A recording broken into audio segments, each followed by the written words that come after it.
I think we'll be on in 1 second. We're just waiting on the Skype call to connect.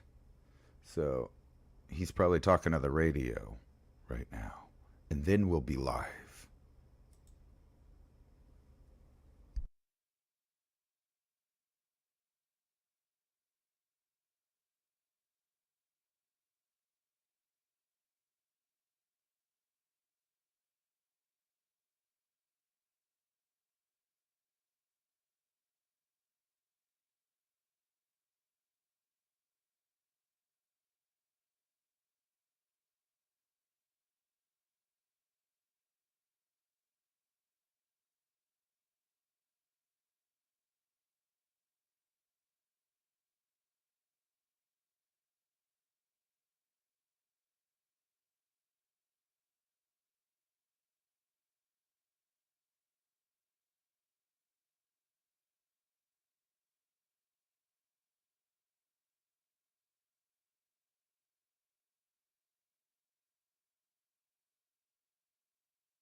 You can't even passively take part.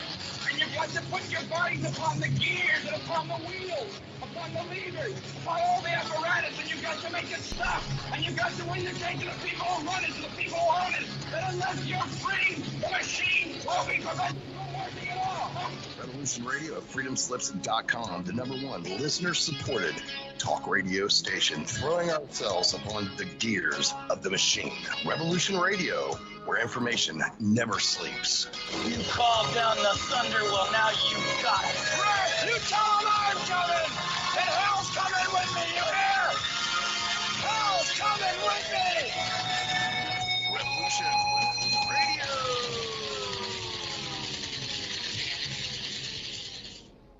Civilization Cycle interviews experts and individuals who understand the intensifying cycle of economic, societal, and government upheaval, so you can stay ahead of the changes in our world and keep your family safe. Fortunately for us, we can recognize that we're at the precipice, a point in history where we can all see the cycle changing. Where we go from here is up to us. So let's start the conversation, and welcome to the show. And I do want to welcome you tonight to Civilization Cycle, wherever you are on this beautiful blue planet. As you can see, we are starting to go live every Thursday night.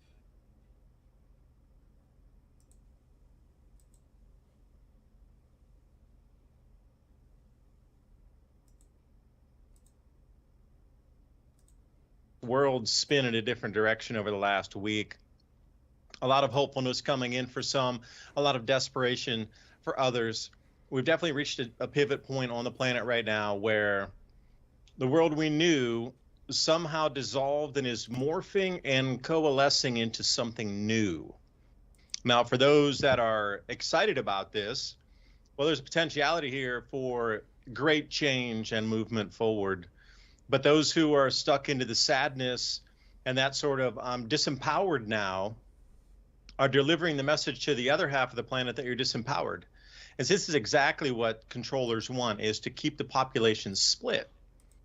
Now imagine if we all came together and said, we are all empowered now, and we are going to ride these changes through this magnetic field change on our planet, and we are going to use our minds and our bodies and our spirits to grow to the ultimate potentiality, at least in this magnetic field state, that a human can attain.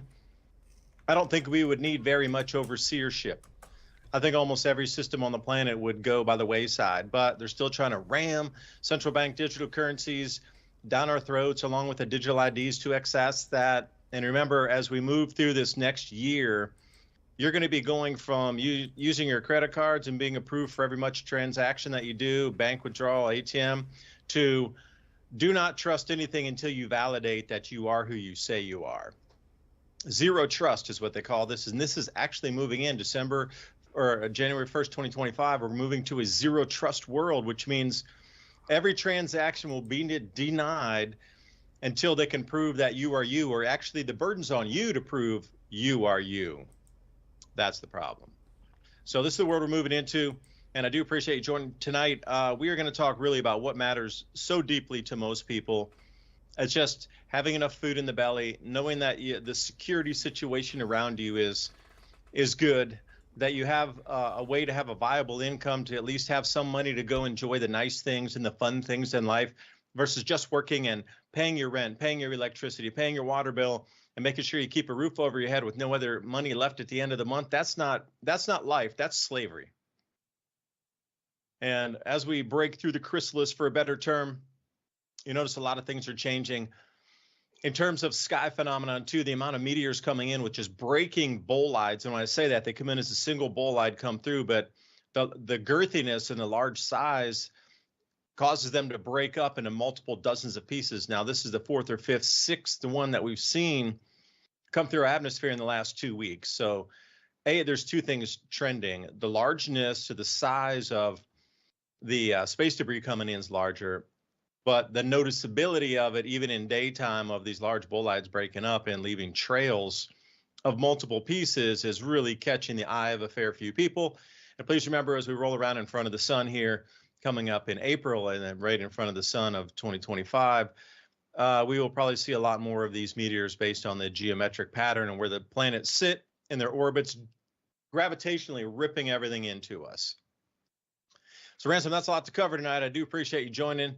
And please remember, civilizationcycle.com. I sent out the show notes to everybody tonight from last week's episode. You got 8 bullet points there to start conversations with, do some of your own research, or just contemplate on the things that are in play in the world. We talked about this last episode. Things that are in play are moving because it's a celestial cycle. The timeline is a celestial cycle. So whatever is predicated, or the people behind that believe it, have the hidden knowledge and understand the cycle, they're on a timeline for the celestial mechanics, not on the earth itself in terms of 4 years of this, 8 years of that. The Chinese are like 100 years of that. We're on something very different. We're on a celestial cycle now that is here. It's inbound. It's noticeable, and the world's changing because of it. So we got all this in play. So how's the next year in our world gonna spin out? Ransom, floor is yours. Thanks for joining. Thanks.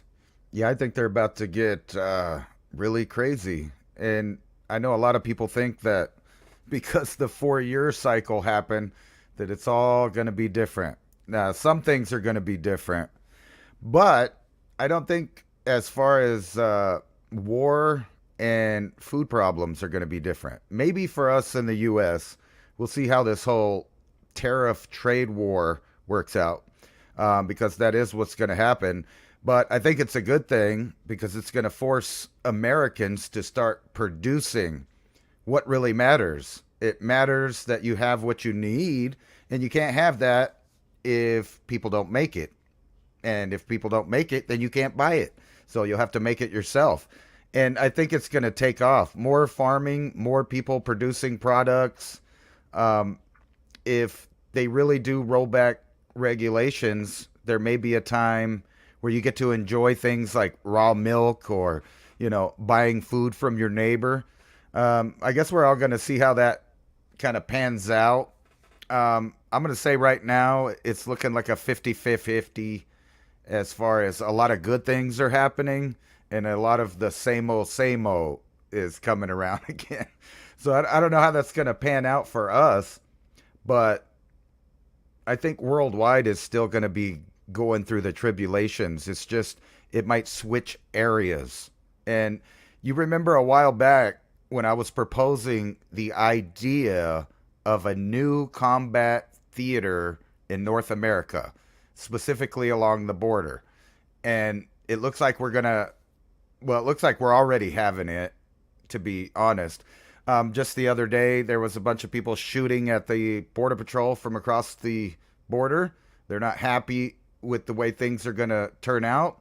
And you may be seeing on the news in the next, I'm going to say 8 months, villages being destroyed with heavy equipment. And unfortunately, this is going to cause blowback because there's going to be collateral damage, and then we're going to have people all of a sudden that were more in our favor now looking at us more like a rival or enemy. Yeah, that's not good for anybody when your social capital gets destroyed. And when I talk about social capital, it's the same if you have a brand or something. You have a perception in society of, okay, this person is like this, they're here to help, this, they're not there to help that. But when your reputation basically is ruined because of policy changes or actions, Humpty Dumpty never really goes back together after that. But to keep it into perspective, America's social capital is probably at a negative, because anytime America comes to your doorstep or your shores, unless you're with them, there's going to be some serious damage. There's going to be politics that change, banking's going to change, and then somebody like Halliburton will come in and rebuild it for you. You're going to have to devalue your currency, and then that bill will be paid on to American contractors. It's kind of the way it's been working for 50, 60 years now. So again, social capital is only built. Now there's a lot of hopefulness because of, new administration coming in, and we'll see what this entails. Got the dogs in the room if you hear any noise, maybe a puppy cameo coming up here. But this is the thing to think about. It is at the moment a possibility in change. Now, again, nothing has morphed into a solid object yet. It is in the progression of doing so.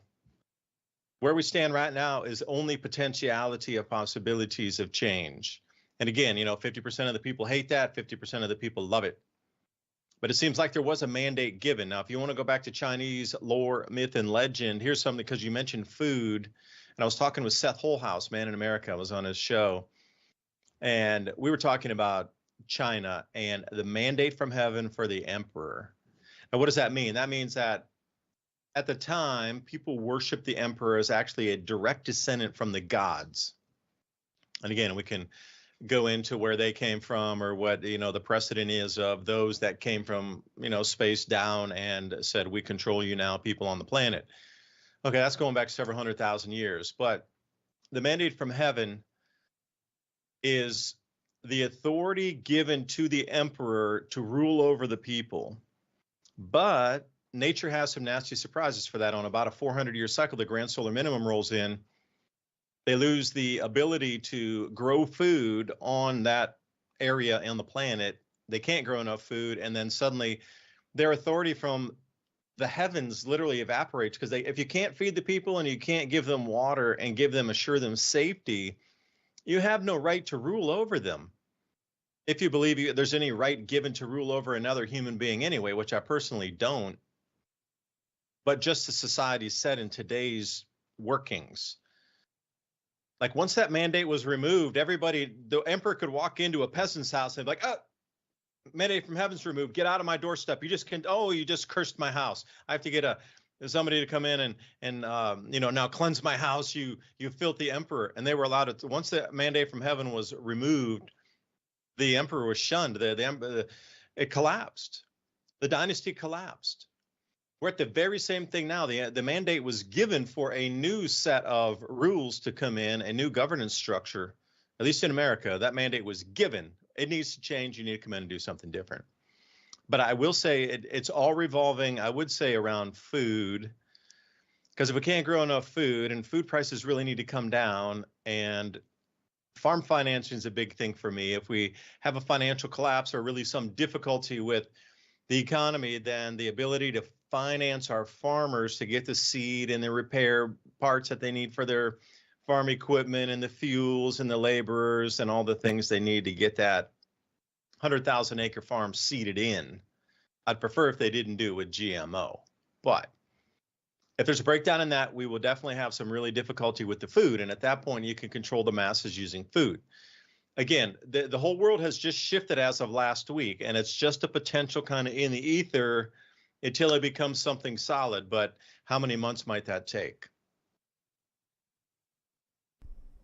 I don't know. I think we're going to see some real changes in 6 months.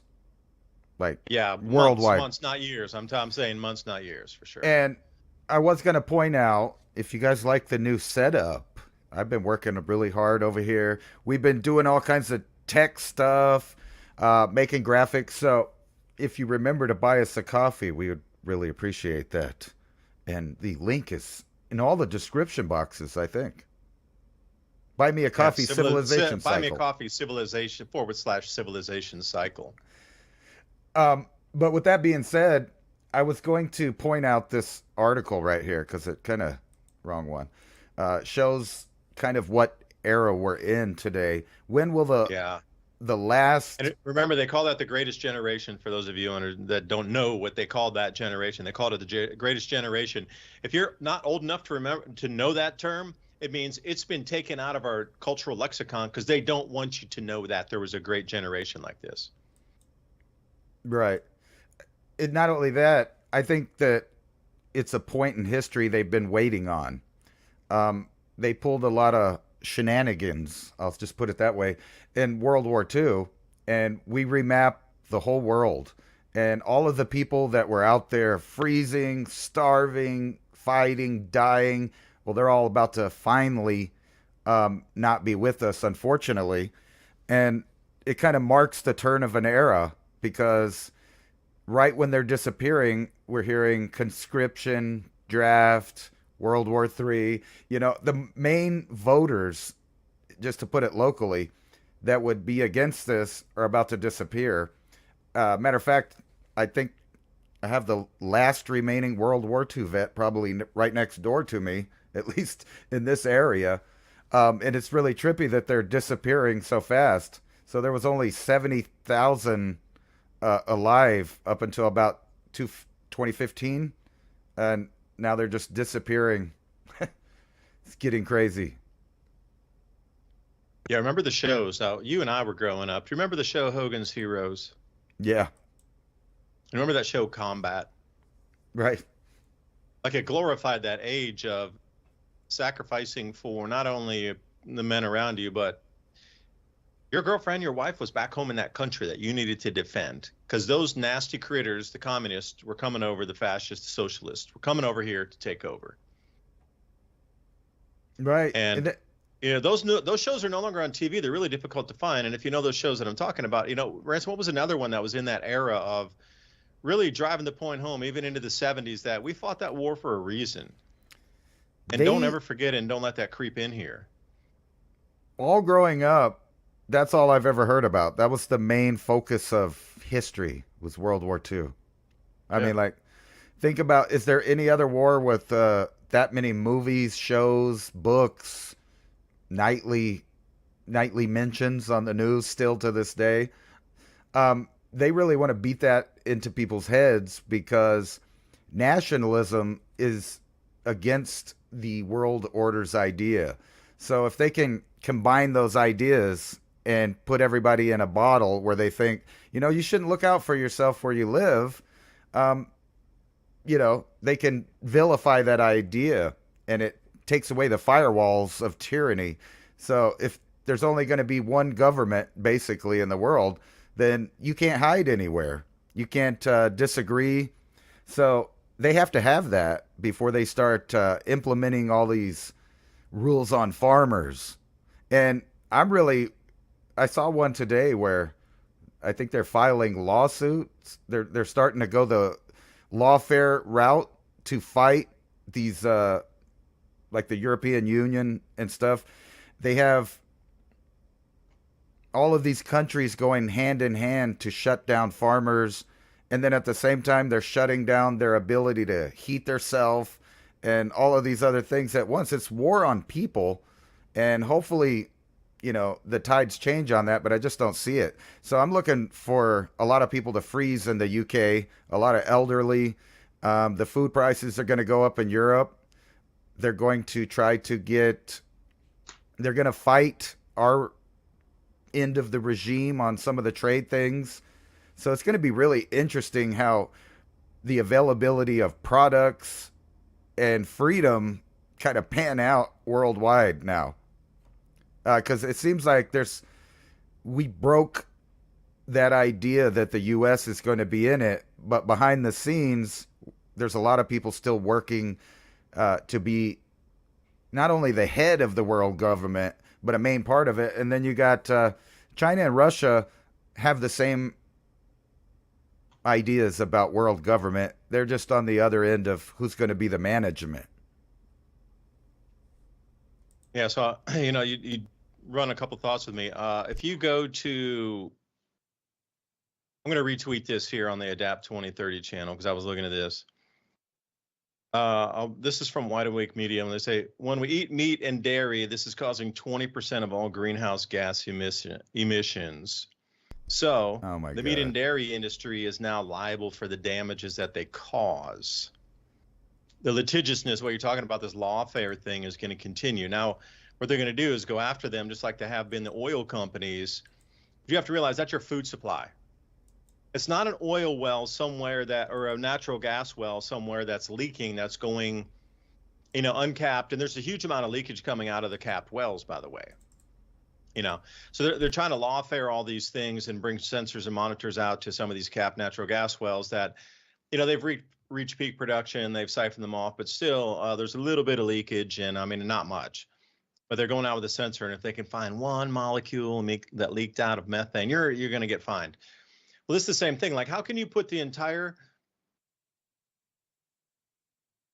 meat and dairy industry on notice that you have done something to the planet when that's still not provable?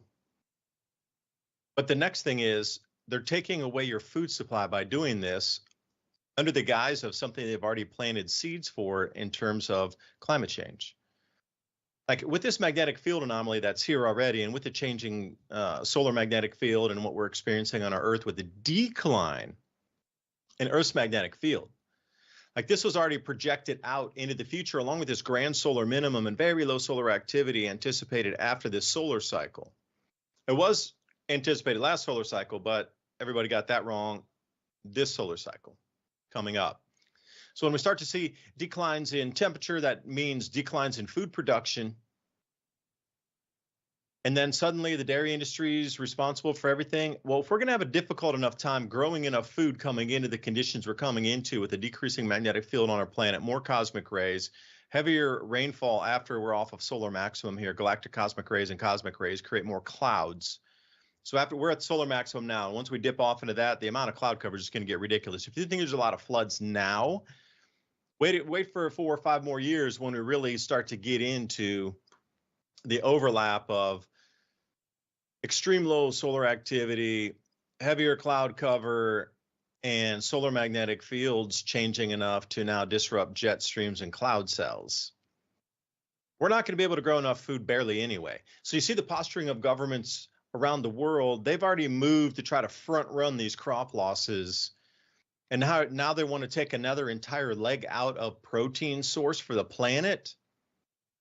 Or at the very minimum, they're going to try to charge you more for a CO2 tax based on. But again, they want you to stop eating meat. The CO2 taxes are a wealth transfer device. And what are you going to do at the end of the day? People can barely afford groceries now. What happens if they double or triple in price because of this new lawfare that goes against the dairy and cattle industry? I know a lot of people who work in that industry. They're very honest, hardworking people that try to bring you food every single day so you don't starve.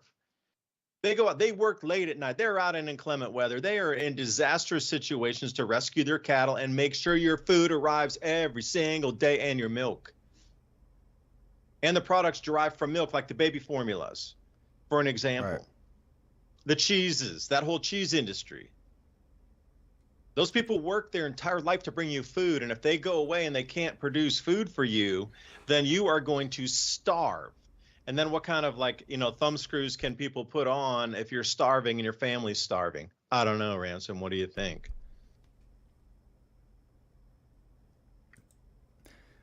I think it's silly. If you've ever crossed the U.S., like just on any interstate, you're going to realize that the majority of the U.S. is people making a living through farming or ranching or dairy or something like that. And plus, I can debunk that whole tweet that they're talking about that right there. Carbon. This is my favorite slide now, because it shows the other hominid, right? And it shows the temperature variation. And can I ask any of these global warming or man-made climate change specialists or activists, what was Homo erectus and this other guy here? I don't even know how to pronounce that. What were these guys doing back then in the past that made the temperature go up? Nothing. They just happened to be living on the land. And imagine how many bison and oryx and all of the other grazing animals that were all over the planet, farting and eating and producing milk for their babies. The whole concept is silly. And we're just in this last little blue band at the end, the Industrial Revolution. And there's 1, 2, 3, 4, 5, 6, 7, 8 warming periods there. Yeah, those are interglacial periods right there you're looking at. Right. And these hominids probably not even near the numbers we are, which means that the grazing animals were in the large numbers, millions, because they were barely putting a dent in the hunting.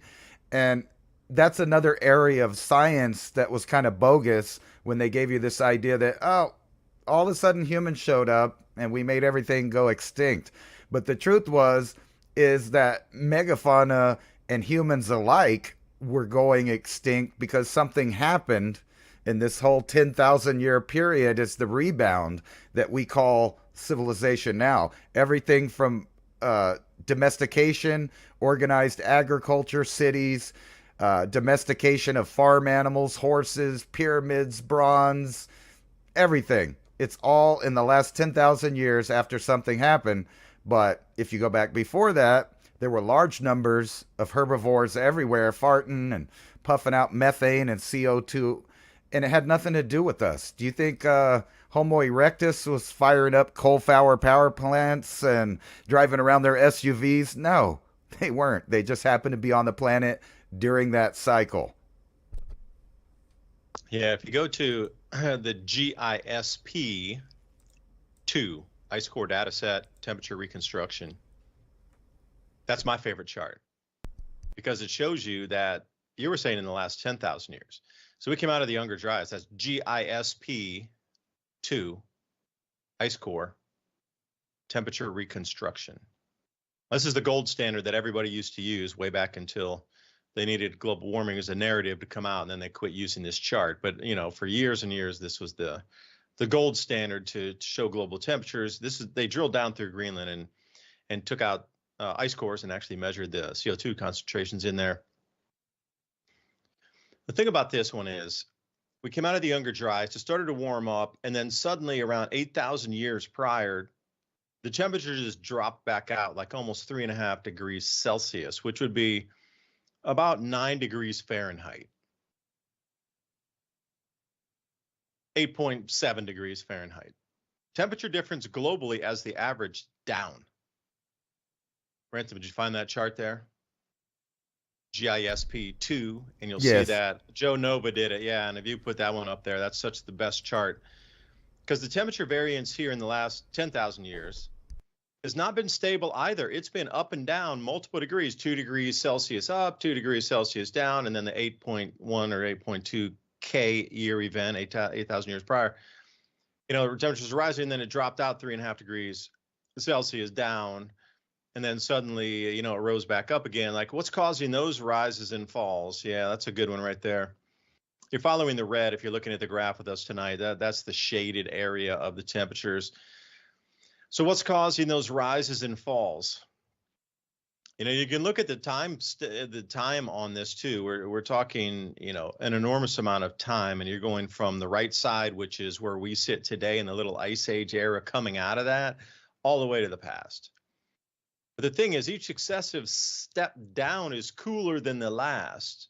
So obviously, if you're coming out of an ice age, once it gets warm in that first initial couple thousand years, that's where you're going to get your peak warming. And that's where that 8,000 year event is. And then you can see as it was trying to get up to the peak warming right around 7,000 years ago, specifically when the Sumerians start to evolve and we start to get the first, cuneiform text in Babylonia and Mesopotamia, suddenly that just comes at that spike coming up at around 7,500 years ago, that heat spike. Suddenly the Sumerians rise out of that. But you had that severe drop down there. That's the thing that crashed society. So whatever evolved and lived through the Younger Dryas got to that point right where it was starting to heat, and wham, it just dropped off. And whoever was there, if they were not near the equator, were absolutely wiped back again to nothing. That is a full wipeout of the global food production system in the world we live in up to 40 degrees north today. Anything probably 30 degrees, 35 degrees north latitude and 35 south up to the poles would have been very little yield or no yield. And specifically 40 north to 40 south, zero. There would have been nothing growing. And then subsequently, when you see that very drop off there, it says 32.5 degrees, and then it rolls all the way up to almost 28 and a half, or between, well, let's just say 28.75. That is a huge dip. That's so much change there. They're yapping about like a degree or so coming off of 100 years. This is 3 degrees Celsius that we've already seen in our past. That's insane. And you know, see how fast that's vertical. So what caused that change? And going through the chart, every time you see a significant drop off in temperature, that was a collapse of the society and the civilization at that time. So what brings it to the point of civilization of going to its apex, to its maximum art? You're at the point of art, and you're at engineering and mathematics, and you've reached these pinnacles of civilization throughout history, and then suddenly, whoosh, it collapses. There's your collapse reasoning. The temperature dropped, and they couldn't grow crops reliably. The plant and harvest dates were out, and the actual yield numbers were down. So the society, those living there, had to move to better places because what we consider global logistics wasn't in play then. Regional, absolutely, but global, no. So you can see clearly, and I would ask everybody out there, use that same chart, mark it with the collapse of civilizations, and they're right on that same timeline and actual temperature line of rise and falls. On the inverse, when the temperature is going up, you're going to find the beginnings of a huge amount of cultural, what we consider like behemoths. And once they reach that pinnacle point, it just drops off. And that's the explanation right there for you for the rise and fall of civilization. And, you know, I covered this in a couple bullet points before in the Civilization Cycle show notes. And you can find that at civilizationcycle.com. If you go there, we have the player for the live show. And also, if you put your email in, we'll give you the show notes of what we talked about in just like 8 bullet points. That was one of the bullet points that I was very specific, or actually I probably had to split into 2 to cover that very thing. The temperature apex is at the top of the civilization, and as we decline, and it's just it's a fingerprint of history. That's all it is. Nothing more, nothing less. Excuse me. I was going to point out it even goes further than that. If you look at this other chart I got back up there, in the middle, it goes 1 million years before present. And when you look at that based on the up and downs, you can see that every time it got severely cold, like really, really cold or really hot, right afterwards, you get a new species. Species show up. You get Homo neanderthalis, Homo sapiens, probably Denisovan was on one of these charts. And you got to wonder, like, whenever the environment forces the extremes, you have to adapt. Obviously, these hominids did, or we wouldn't be here today. So how do you think that would fit in when we have technological nations that are also depending on these changes? And some of those look like they happen abruptly. Most of them are abrupt, though. The one we're in now is very gradual. Usually it drops off and it occurs faster. So what would the world kind of respond to if things actually went to the extremes in the northern latitudes? Because judging by last week, or just a few days ago, we had an early fall storm. I know they call it a winter storm, but it's November, right? And there was 4 foot of snow in different places. There was cattle struggling to get through. And you imagine if you're dependent on that meat and 1, 2, 3 storms come in a row, your food is wiped out. And not only just for now, but for years to come. Because it would take a while the to... carryover stocks are not as robust as they used to be. I'll make a statement that when I started the Adapt 2030 channel back in 2014, I would look at the carryover stocks. It'd be like, 750 million tons on average, because you could go in and get the USDA data, excuse me, for the entire global, for the wheat production, grains production, whatever. Sandwich those all together, and they already put the totals in. It was like a 50-page PDF they release every month. Carryover stocks were about 750 million tons. Right now, when you go there, they're somewhere around 350 million tons-ish. So I'm wondering, where did 500 million or 400 million tons of our carryover grain stock go to? That's what you're describing, is the grain you grew this year, you hold on to it until next year, and you can still use it all through the whole year, provided A, it grows, and B, you can store it correctly in cool, dry conditions. Anything wet, cold wet, dry wet, you're done. Has to be dry for sure and cool best. That's gone. And yeah, like I said, please remember the show notes here for civilizationcycle.com. That's the website. The podcasts and the different shows that we've done before that have been edited and then put out as 30-minute segments. You can listen to that while you're working on something, getting ready, cooking dinner, whatnot. Put your email in there. We'll get you the show notes again, civilizationcycle.com. That was a note from Ransom. Thanks for remembering to say that. But if you can't get enough food to move from one year to the next, we literally go back into the 1500s again. Our modern society is based on incredible storage facilities. Like, we've wired that science in. But if you don't have the proper training to do that, and people are in place that don't have the proper training or the skill, then that's all worthless. So I'm wondering, at what year do we roll over to the point where we don't? I've said 2028. That's been my forecast for quite some years.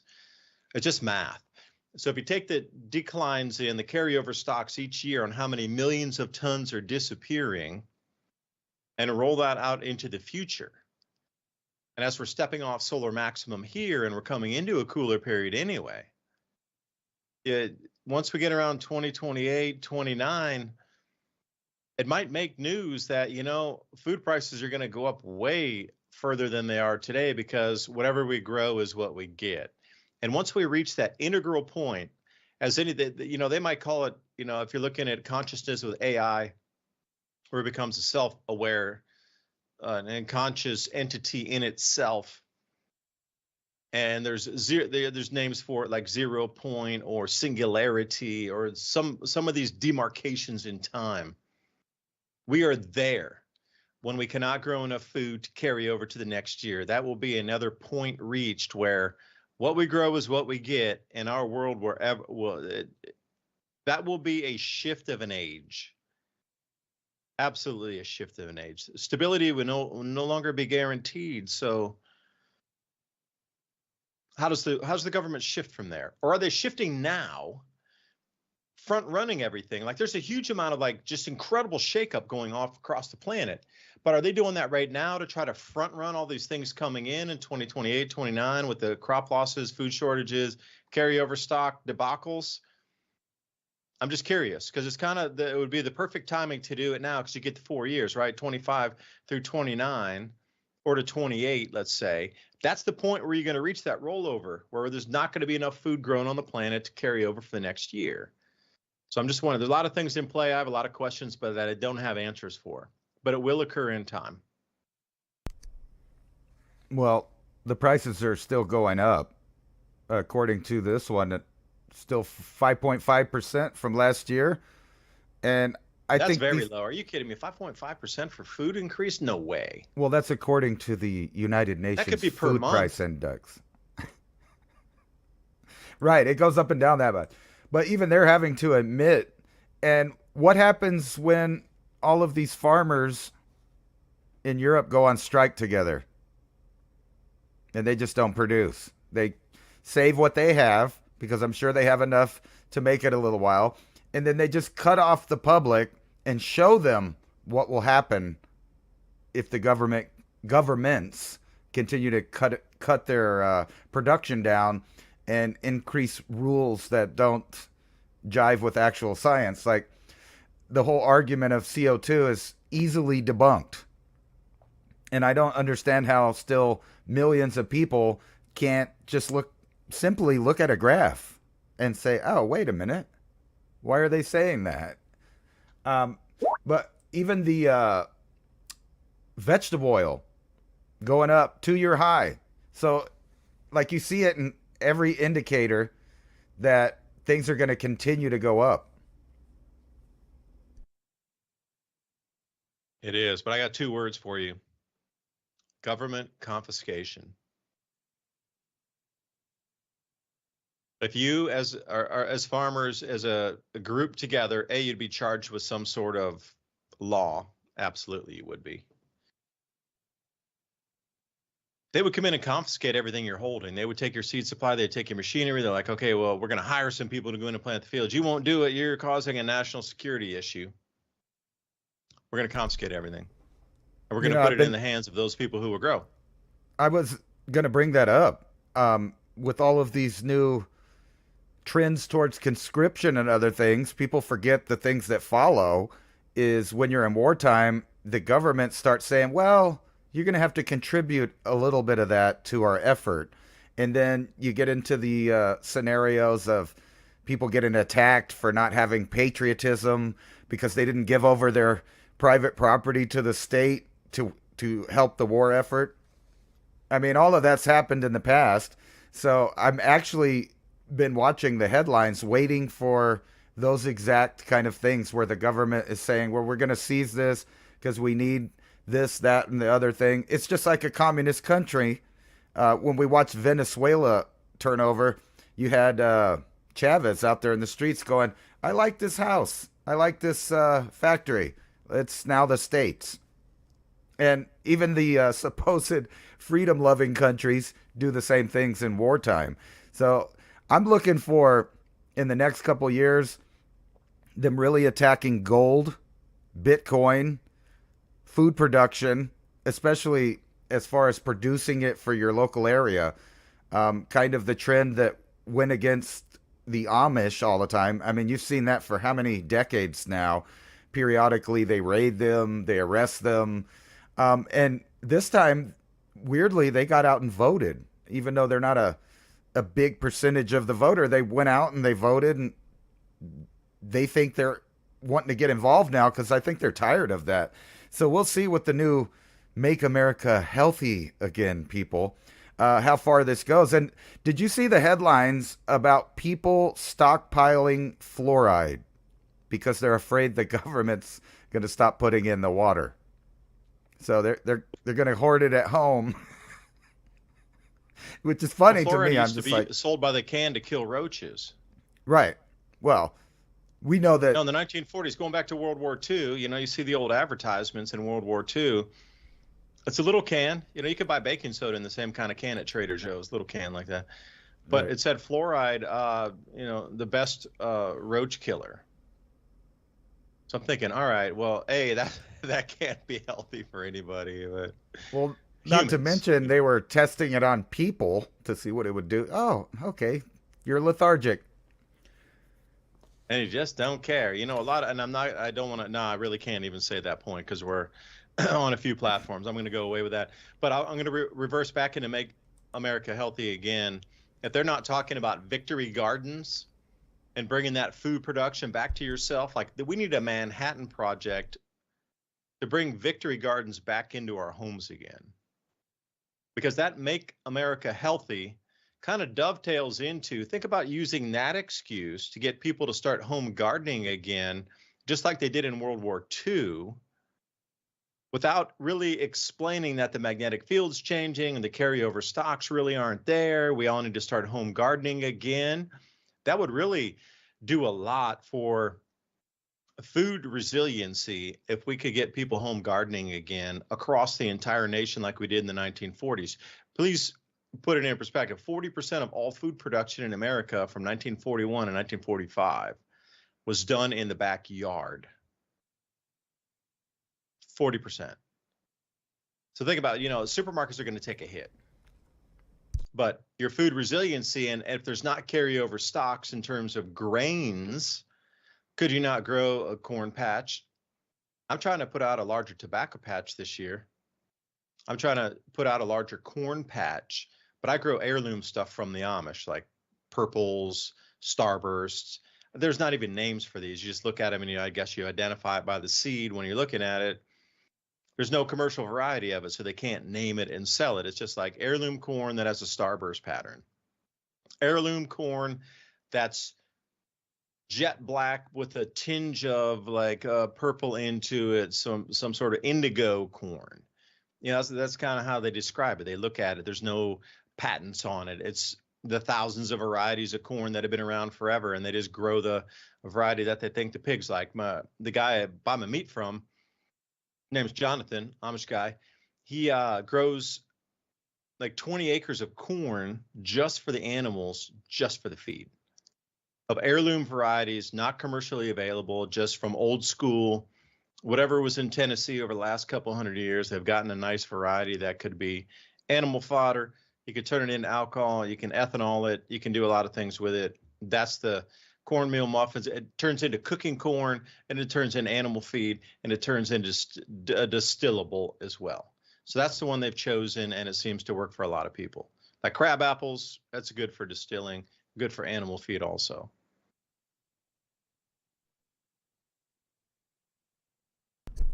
Sorry, I muted myself.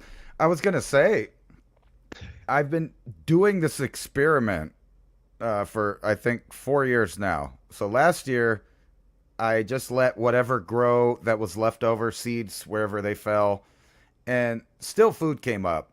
But we saw a major difference in our grocery bill compared to the just 2 years that I joked around basically farming, because I didn't really take it that serious. I was calling it the minimal effort garden, right? So I was just planting stuff, and just the amount of greens that we got in our diet was enough we only really had to buy food if we wanted to, right? And now this year we didn't have all that extra squash and different things, that fruit and stuff that I grew, so it made everything a lot more expensive this year, as far as always trying to find fresh organic vegetables to go with our meat. So just that little bit of gardening made an enormous difference. I saw your dog. Yeah, I was going to say puppy cameo. I missed Dogs it. are like They anything, missed man. it. They just love attention, and this one's an abandoned dog. Yeah, I was Like going the to laugh original. because I see the No, reflection Foxhound. of them. Yeah, she's Foxhound. I wish she'd come back again. Super cute, real pretty dog. Very loyal. And the story for this one, my wife and myself, we were in the back room here, and the back of our cabin looks out into the forest. And all of a sudden, we saw a few neighbors' dogs walking by, and there was this little tiny one like this big walking with it. And then the main pack of dogs, which were our neighbors before they put more fences up around their place, actually looked in our window, barked at us, got our attention. And that was the weirdest thing. They all made noise, so we'd actually look out the window. And once we looked out and we go, oh, look at the dogs. Oh, there's a little puppy. As soon as they noticed that, boom, all of the big ones took off. And they left this little white thing in the front of in the back there by itself. And we're like, that's weird. So then I got it, and I gave it some food and water, and it's like, okay, I'll leave it here. The mother will come back for it, and they never came back. So we ended up adopting it, took it to the vet, had a bunch of fleas, got it all cleaned out, worms and thing. And we just took it in, loved it. And it's like the greatest dog. That thing can smell and track and find things that are just mind boggling, animals. And it's a security thing too. You're going to need dogs on your property in the future world we're moving into, but then how do you feed them? Right. Well, pit bulls are good for that. That you can just feed them scraps, and they seem to do fine, and they're good security. As far as that goes, we were joking around here the other day talking about if things really got wild and the food stopped, which of the pets would you eat first? The neighbor's pet, Your pet, I know that sounds harsh, but it is a backup emergency meat source. I don't know if you could do it to your friend. You might have to trade pets with a neighbor or something if it was that bad. But no, I'm just kidding. I don't think it'll get that bad anytime soon, but you can't exclude nature from putting you in a spot that was just I mean, not to harp on about those floods, but when we were on, we were warning people that, take it serious. If you live in a valley, you better know where to go. And sure enough, lots of destruction, people cut off from the world. They had to live out that exact scenario we were talking about. No phones, no internet, no food, no clean water, no electricity, no heat, nothing. And I hate to harp on that, but we did say there's nobody coming to help you. You got to help yourself. Yeah. No, go, man. Go. No, I was just going to say that's cool. I was noticing the dogs in the reflection, so I know they're real loyal. They come check on you every couple seconds. Make sure you're still there and everything. Yeah, because we have a Catahoula also, which is a cattle dog. And that one's like super smart, helps me get the chickens back in, round up the turkeys for the night, that kind of stuff. You're like, we work in a pair. I'm like, hey, go this way. And he goes that way. And he'll like bring everything toward me where I can open the gate and then like kind of funnel them in there.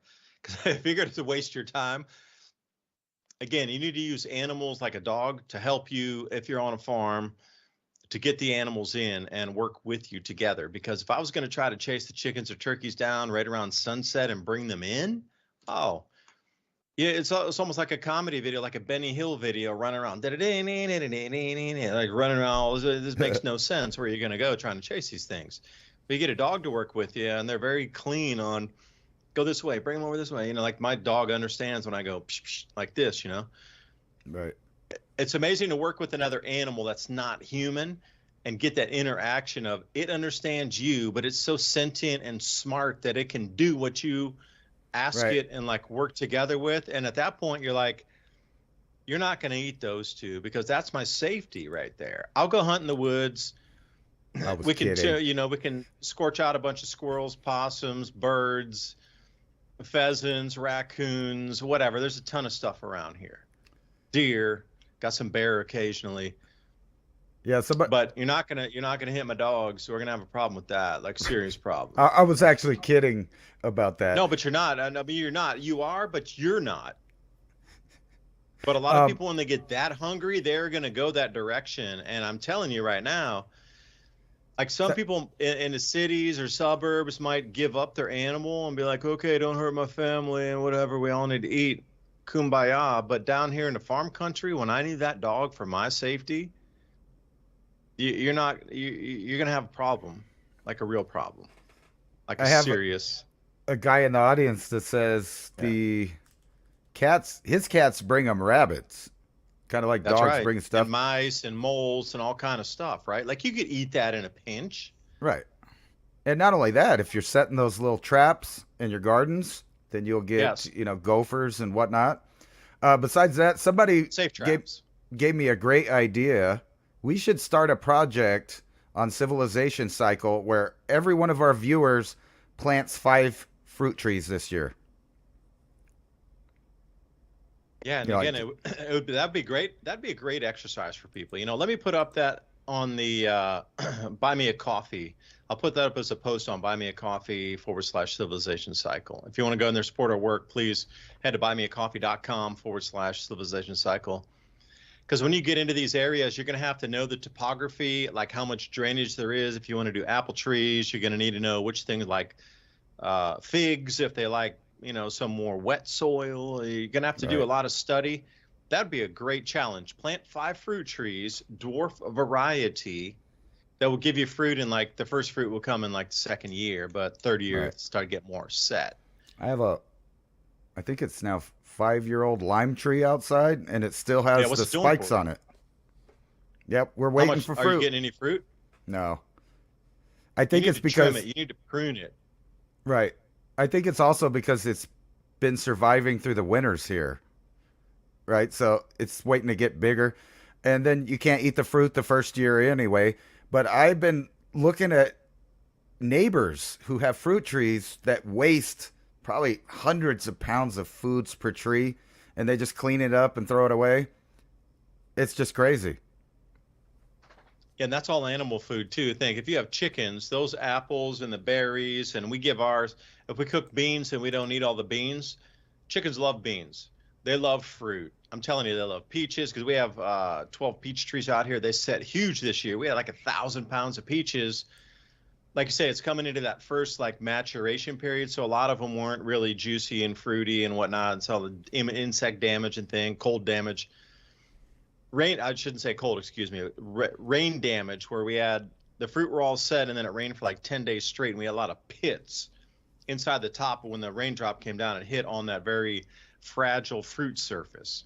So we weren't going to eat that. We tried to cut a little bit away. It was always kind of damage down to the pit. Chickens absolutely loved it. Chickens and our ducks and our turkeys all ate that. So think about a fruit orchard as supplemental food for your chickens, turkeys, and geese or ducks if you're raising them, and you as well.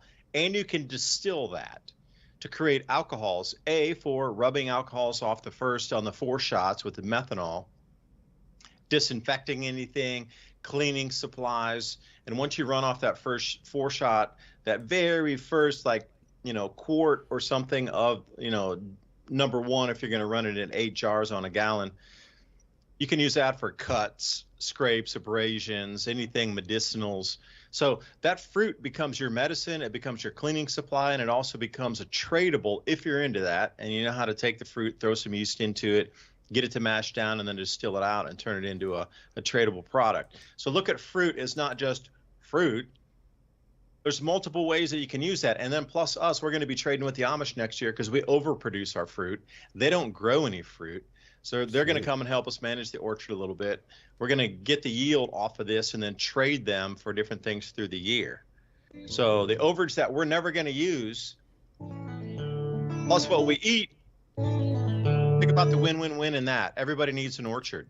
Please remember, buymeacoffee.com/civilization cycle. We'll be right back after the break. Appreciate you joining us and share the ideas. See what other people think.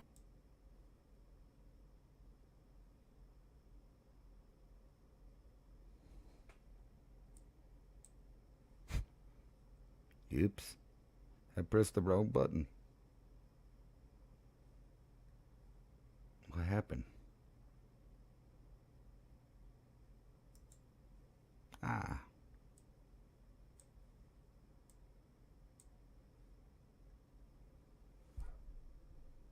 What?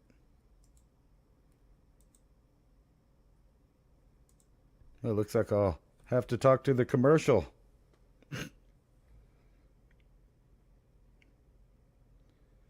No commercial.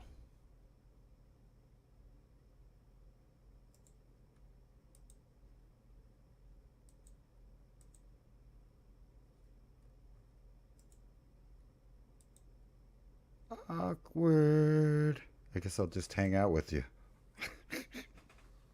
Hang out with you till the break's over. And don't forget to buy us a coffee there.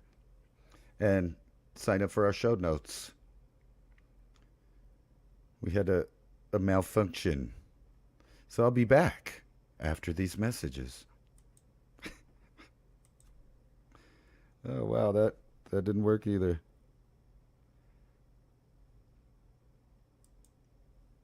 Weird. Humanity. Number 1 is UFOs and aliens and their agenda for the advancement of humanity. Number 2 is the Jewish establishment's control over all. Oh my God, that guy.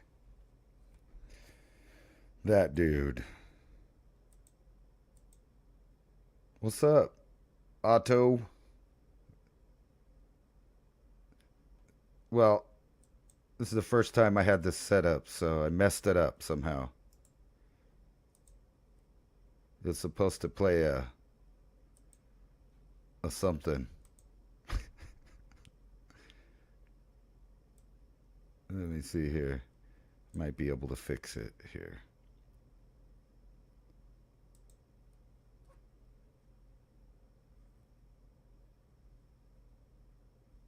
Awkward.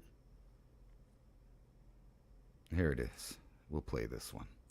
It's unknown if early man knew they would be the progenitors of great civilizations, or if they knew when their empires would fall and disappear into history. Fortunately for us as modern man, we can recognize that we are at the precipice, a point in history where we can see the cycle changing. Where we go from here is up to us. How do you feed your families when the shelves are empty, the stores are shut, and there's no food available? What is the fastest, easiest, and most productive foods to grow? What is the quickest way to get somebody who has no skills at all up and running and producing very quickly? If you understand that we're at a point in history where it is no longer optional to be growing your own food, if you're like really freaked out and concerned because you've never grown food before and you don't have any skills, you don't know how to do that, but you know how important it is, then I want to let you know, however you stumbled here, you're in the right place. My name is Marjorie Wildcraft. I'm the founder of the Grow Network, and I have been the female leader in the survival and preparedness space for the last 20 years. How to grow lots of food, even if you have no experience, are older and out of shape. This is for people who want the fastest and easiest ways to produce healthy and delicious meat, eggs, and vegetables. Because you know that growing your own food is like printing your own money. During this webinar, you will get status of global food shortages, how long the crisis will last, how much space you need to grow food, easiest, highest calorie foods you can produce, a complete plan for producing all the food you need, how to get started today, regardless of season. Marjorie will show you the fastest, easiest, and simplest ways to produce calories and nutrition, especially in a crisis and/or grid-down situation. The assumption is that you have no experience and you need to start producing food immediately. The most popular part of the webinar is the Q&A session at the end. So please come prepared with your questions. Pro Clear Cleanse is the most powerful spray cleaner on the market today. No elbow grease necessary.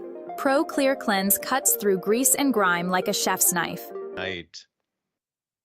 Talking about the pertinent issues. So where does our world move from here is really, and what matters most to us? Us, I mean, everybody on the planet. Like if we take away all politicians on the planet, we're still going to be fine. It's about what about us for the human race that do we need for everybody to come through and continue to prosper and thrive during this time.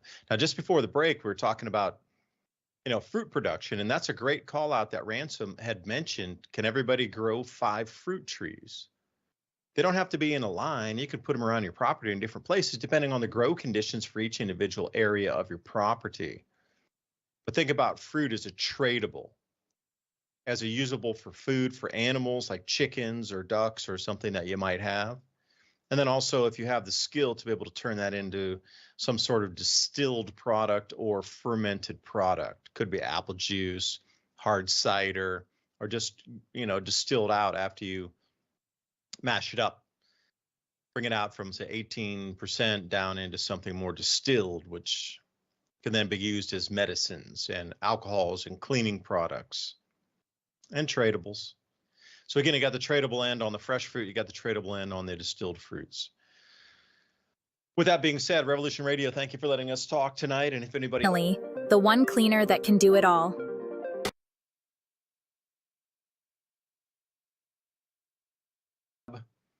Many ways to keep this platform on air. We just saw what happened with Alex Jones. So every free speech platform right now needs help to stay on air and make sure they stay on air with the running costs and with the expenses.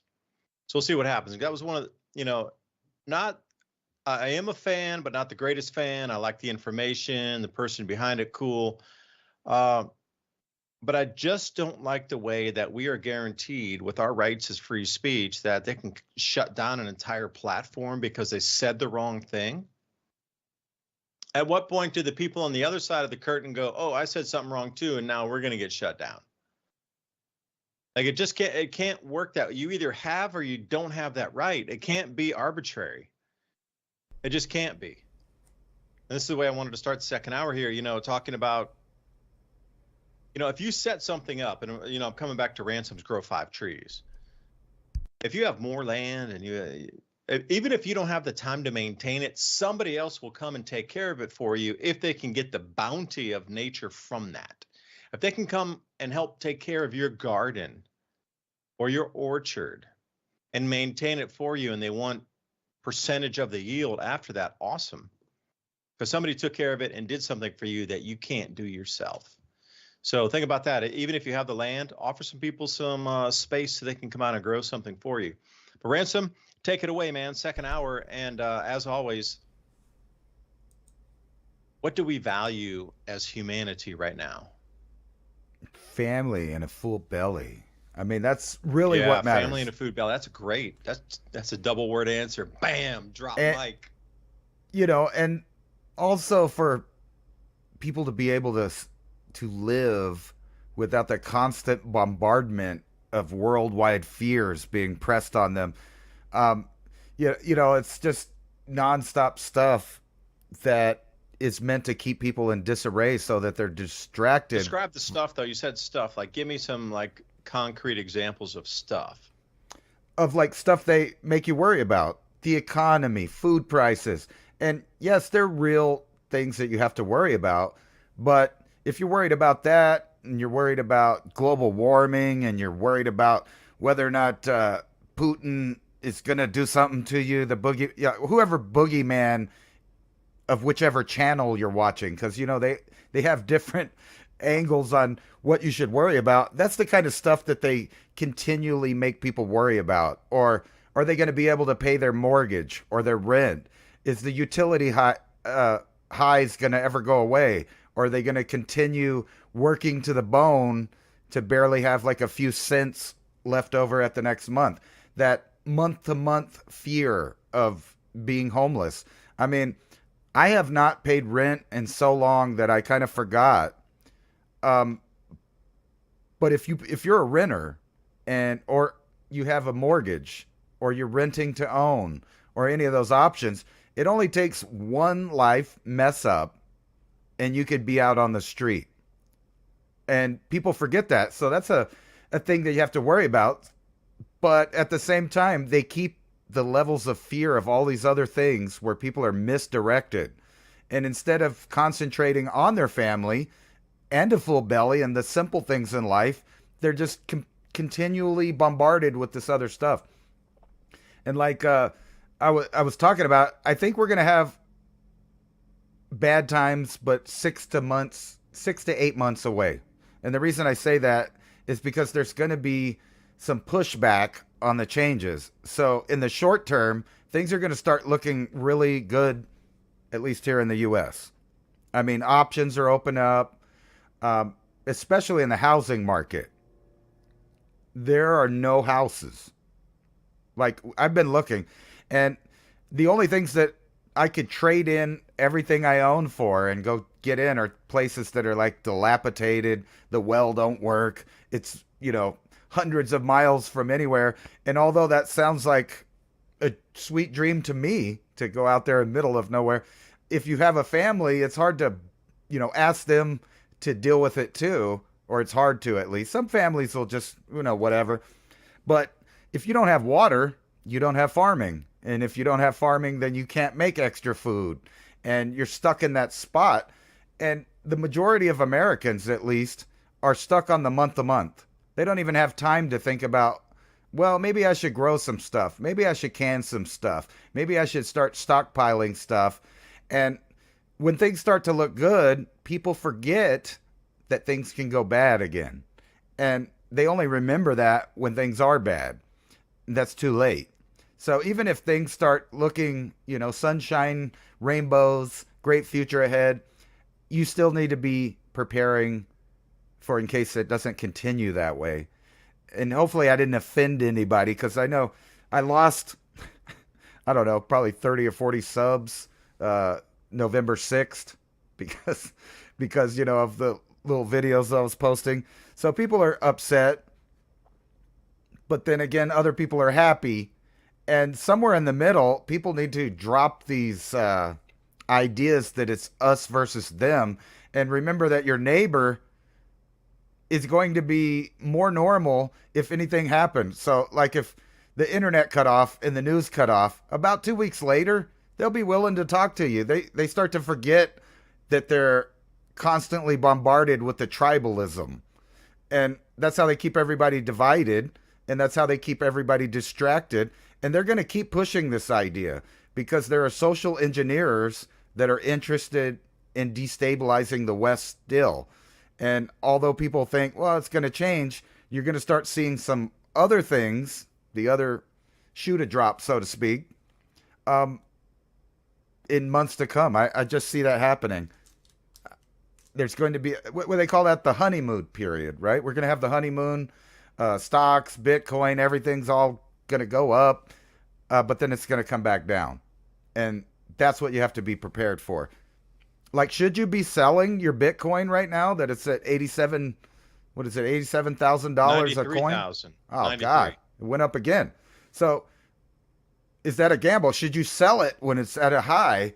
Or are you going to, keep on faith and then wait till it gets back down to 35,000 to sell it?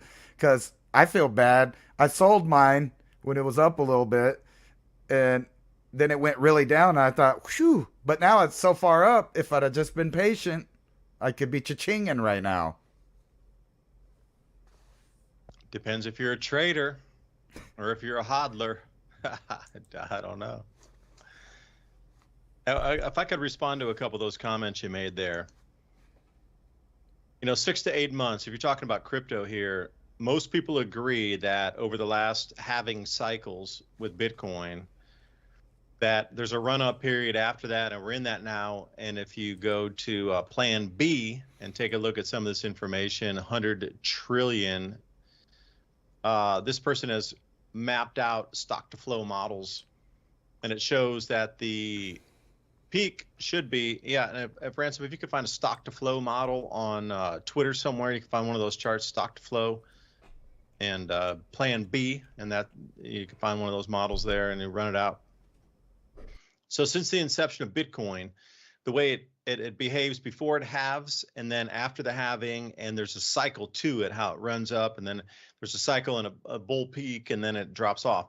So if you're going to look at this last halving cycle, the market's much more mature. So they're looking, and I just wrote some notes down here, September to October of 2025 should be, based on past cycles, this market top here for this cycle of the halving cycle. And then after that, you're going to want to put in, you're going to want to sell short or just go even short. You don't have to leverage on it. Just, not in financial advice, but just the simplest thing to do if you were where you were, Ransom. Think about 6 to 8 months from now, once it hits up to somewhere, I don't know, the numbers are so different for the Bitcoin price. I'm not even going to conject here or throw the numbers out, but the numbers on the peak for this cycle should be September, October 2025, and then from there it's going to cascade downward until the next halving cycle. But knowing that information in advance, if you'd made all that money running up, then you could just sell your Bitcoin and put it into a short position and then take it on the way down as nothing leveraged. It's just a single, I believe the price will go down, and as much as it goes down, then you're making profit from that. Because you can trade the markets either direction. And this is what Bob Kudla taught me a lot is, you don't have to leverage anything. If you just got a general market trend going out and not financial advice, it's like, if you know the market top might be around September, October of 2025 and Bitcoin's sitting at multi-hundreds of thousands, okay, great. Turn that position that you ownership into a short position and just hold on to it as a one-to-one. You're not leveraging anything. I'm just saying if the market goes down, it's still going to accrue in value in the different direction. And that's all you do is you take out a short position on it. But you're not going to leverage anything. And that's the whole thing about once you see these general trends in the markets going up and down. So the fervor, like you say, new guy fever or whatever you want to talk, honeymoon period, new guy fever. There's a whole bunch, terms for this. It will run. It's going to run like a scalded dog. And now with Doge and all these things, the Department of something, and then Dogecoin's running. I mean, they're looking for massive amounts of increases. Like XRP, also not financial advice, but as I've seen, XRP is going to be like integrated into the new system of central bank digital currencies where the ledger is going to settle in a certain amount of minutes globally. So XRP is going to be the base point for that usage case. It's going to be XRP on demand liquidity, but XRP, the token, is in that ecosystem. Again, not financial advice. Just like they're broadcasting everything that's moving forward, like Doge and XRP. If you can't see that, everybody's broadcasting this, and like a huge billboard sign with gigantic colored lights on it. Hold on. There's some potentiality here for you to look into the future. If you got the broadcast lights and they're like, this one is going to be part of the new financial ecosystem moving forward that we're moving into, that everybody in the new coalescing administration's coming into, we're going to run with this one, and that's going to be the base layer for everything to settle in minutes on a global financial system. Here's the whole thing too. Like, don't be deluded by a single person. They're taking this still into the technocracy. You might like the dude, you might like the party, you might like the message, and that's fine. But they're still dragging us down this road of digital IDs, track and trace. If you're into that, that's fine. Everybody's supporting it now. Suddenly, because this other guy got into power, suddenly zero trust and digital IDs are totally okay for the masses. Before they weren't. And then how did this switcheroo get put into place? Like, you see, the technocracy is moving forward.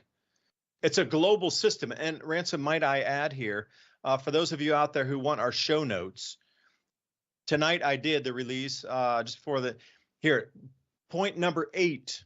Shall I read it to you? The era of data storage and role of central bank digital currencies in facilitating global trade by establishing a global government with a single internet and monetary system. That's the bullet point. We're there right now. They're moving to a global system of governance with monetary systems and internet. And whatever we are in the United States is moving toward that globalist. It might be right now coming back to nationalist, but somehow this nationalism is going to absolutely blend into this monetary system on a global governance structure. It has to, because CBDCs are the future. There's no way to go away from it. That's the whole thing. You can't stop it. There's no stopping in this. That's the point. They're on a celestial timeline that has to match the perceptual awareness of humanity with what they're putting in technologically. That's the caveat of it all. And I know, Ransom, you can respond to that. Yeah, absolutely. It's going to be continuing on. And matter of fact, they're just deciding who's going to get to have the reins on that. I know this sounds messed up, but if I was to give financial advice, because, I don't have a lot of money to invest, but if I just had extra thousands of dollars to invest, I would probably invest in Raytheon, the military-industrial complex, and a bunch of startup American that's kind of companies. A dirty stock to own, man. Your karma's tied to that one, dude. Just death and destruction, and that's all they use for that. That's I know, rough. but when certain people get picked for things that they're going to be making money. And this is one of those things that happens no matter which guy gets in there. So you could have had the other people win. Raytheon, military industrial stock, all going to go up. It's still going to go up. I mean, that's like sound financial advice. So what power do people have with stocks when the smart people know things are going to happen and they keep investing and keep making, billions and billions off of obvious trends that are about to happen? Matter of fact, I have a feeling that we're going to get back into the international arms sales in mass. So I bet places like Taiwan, Japan, all kinds of people are going to be buying a bunch of our stuff all of a sudden, as far as military. But what's it all need, though? I don't know. It could be silver. It all needs silver. Right. I was going to say that. They're going to need the metals, right? Metals. Conductive metals. Now, you could say copper and whatnot, okay, but copper should rise in price because all these like white elephant projects, they're going to go forward if they're viable or not. Everything needs copper. but silver in itself, reading a couple articles, there's like, what, 5 pounds of silver in every single missile. The new solid state batteries are going to use a full kilogram of silver moving forward to the EV economy. And silver, I think, is, now again, not investment advice, but just looking at the future trend, like they're going to need silver for everything. If you're going to bump up the war machine and weapon sales, they're going to need more silver. The EV economy for just the vehicles itself, a kilogram of silver per battery, that's a lot. And now we're going to need more silver for the solar panels. Forget the windmills, those things weigh multi-tons, but they use about 30 pounds of silver per windmill. That could be recycled, though. But you're looking at the non-recyclables, like when you blow up a missile, that silver's gone. It's shredded into microparticles. If you're looking at in the solar panels, and I was reading an article today or yesterday, silver needs to reach $200 per ounce before the recycling of our current solar panels is like ROI positive. Like at what we look today at $30, nobody's going to touch recycling a solar panel. And I talked to a guy before, he's very wealthy, like the most wealthy person I've ever spoken to in my life ever. And he invited me by for a 3-day thing at his house. And, we got to go to eat dinner together and talk all these things. But he told me one thing that was very clean. And I always remember this moment for the rest of my life. It's such like burned into my memory. We're having dinner. We're talking around. It was like, 15 people at the table, and everybody's got their thing going on. And, I was talking about, the peak oil thing and the metals and the ROI on trying to recycle materials. And he just looks at me in the eye and he held up his glass and he goes, whenever it gets expensive enough and that point is reached, you will always have new technologies that will make what you thought were impossible suddenly become possible, and there will be no more shortages. And he clinked my glass after that.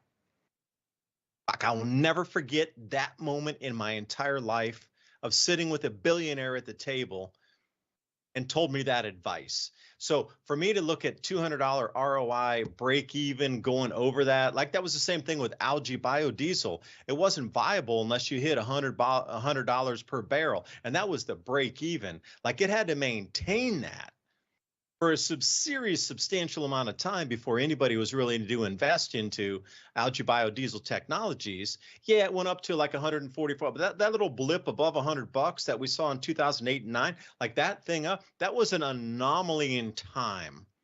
It did not exist past that point or prior to that point. We never came back to those numbers ever again, remotely close to $150. And the same thing with silver. Once we get to that point where silver maintains above $200 an ounce it's going to have to be years, plural. Then they will finally start to recycle solar panels. At $200 break even, they're not even going to think about it. If it maintains $300, $400, $500, and it's going to have to be for a substantial amount of time before people will realize it. Because the algae biodiesel was like a whiff in a pan. It came up, okay, oil rose above 100. Okay, we can hit this. By the time the technology developed to actually, and I was working on that, that's why I'm so deep into the industry. Like once we finally got to that point of rolling over and getting single grow bag systems out to do a single type of algae and then crush that, I wasn't even crushing. It was ultrasonic separation in the water column there. Once that point was reached with the efficiencies, the price of oil was already down. So none of that worked anymore. It was inefficient. You were below the break even. You were losing money every barrel. Above 100, fine, but by the time the tech caught up to it, unless that tech's mature enough where they can implement it instantly, when it goes to $205, but then big whoop, you're spending this entire factory, all the electricity, all these people to make $5 an ounce. Like how many solar panels do you have to deconstruct, rip apart to get a $5 gain on an ounce of silver? You're going to have to process hundreds of thousands of solar panels, and it's going to be in a conventional facility, in one facility only, or two. It's going to be the centralized location for recovery of silver from solar panels prior. but you're going to have to maintain that level. And I don't think anybody would even touch it until it reaches $300 an ounce for a year. And then they might go into it. And that's just from my own getting stung, thinking that the algae the price of oil was going to stay above $100, but it never did. It never did. So the thing with silver too, if it runs to 300, is it going to stay there? Is it going to go higher? Is it a monetary metal? Is it a manufacturing metal? Or is it a new monetary system base metal along with gold and platinum, trimetallic system? Or are we sitting back where it's going to rise and then flash? And then, there's a lot of unknowns moving into the future, but none of that is financial advice. That's like real world things I lived through. And I'm trying to impart on, you need to have the tech that hits a price point that can make it viable enough, and $5 an ounce is not going to do it. You're going to have to go hundreds of dollars an ounce before they start recycling all these solar panels. And I'll leave it there. Seems like all of the commodities are going to go up and down. Like, here's this article right here. We were talking about these. That's not it. These AI centers, right? That AI centers, yeah, that's a big one, huh? Yeah, that would be something that, in my mind, is absolutely going to take off. Like, well, you're going to need to store the smart contracts for all of the new central bank digital currencies and the new ownership of assets in those places too. And where are they going to get all the water? See, right? That's why there's so much contention with water rights across Colorado, for example. So if you're going to set up a new governmental system in Colorado, like they've talked about, all the water is going to be used for cooling. So the farmers aren't going to get the water there because it's going to be used for tech and, like I say, data storage issues as well as others. Right. Food growing indoor for certain segments of the population. Like, a lot of water is going to be pulled out of that, and it's going to need to be cleaned. And then, I don't know, I'm throwing some ideas out there for you. Well, then also you got, this idea of Zuckerberg's plan to build atomic powered data centers. So that's another different technology that they're going to need massive amounts of water for to cool this little nuclear power. And it's funny, they want to shut down nuclear power for people using it, but then you got these billionaires talking about, hey, we could run these AI data centers off of it for eternity. And this is something that is obviously a good investment for the future. The question is, which groups, which companies are going to win out this kind of fight to build these AI data centers? And where are they going to put them? And who's going to lose out on the water that they need to cool it? And then I'm also wondering, with all of this shakeup, how is it going to pan out for your fruits and vegetables that we buy from Mexico? Because a trade war is about to start between the poor countries that's been supplying us with cheap goods and the U.S. that is going to try to start production to fill the niches whenever the prices start getting, thrown around different. This is what I'm trying to trip out is the supermarket is going to be crazy probably over the next year. So some things are going to skyrocket. Other things are going to be really cheap. So how do you navigate that? Just the same as the stocks? Buy when cheap, eat when expensive? Home gardens, again, that's a perfect way to bring it back in. Like, if you can facilitate that as the first, niche into something, starting the home gardens for all of the American public would be a thing. And if you're watching this video now, in a year from now, we could compare these two videos to where we are now and where we sit in the future. The home gardening movement should be a thing by then. In order to stop, because think about how many vegetables come from Mexico into the United States. I understand we have California, and that's a great thing. It supplies about 30% of all the veg that we need here in the U.S. But outside that, where's it going to come from? Well, if 40% of the veg grown in America is from our own home gardens, that only leaves another 30% to kind of fill in the imports on it, doesn't it? If we Right, got I think- California for 30%, everybody's home gardening, that brings in another 40%. Then we have just a 30% loss somewhere that needs to be filled in. Instead of having a catastrophic loss from Mexico, nobody's growing their own food. 30% is coming from California, and we have a 70% deficit of fresh veg on the planet, or I shouldn't say on the planet, excuse me, but in the U.S. But if we can get the home gardening thing going up, we can really ramp that up to, and plus all the efficiencies today and the different kind of seeds available. I bet we could grow a lot more things than we could in the 1940s. And, you know, cornmeal biscuits are going to be a thing again.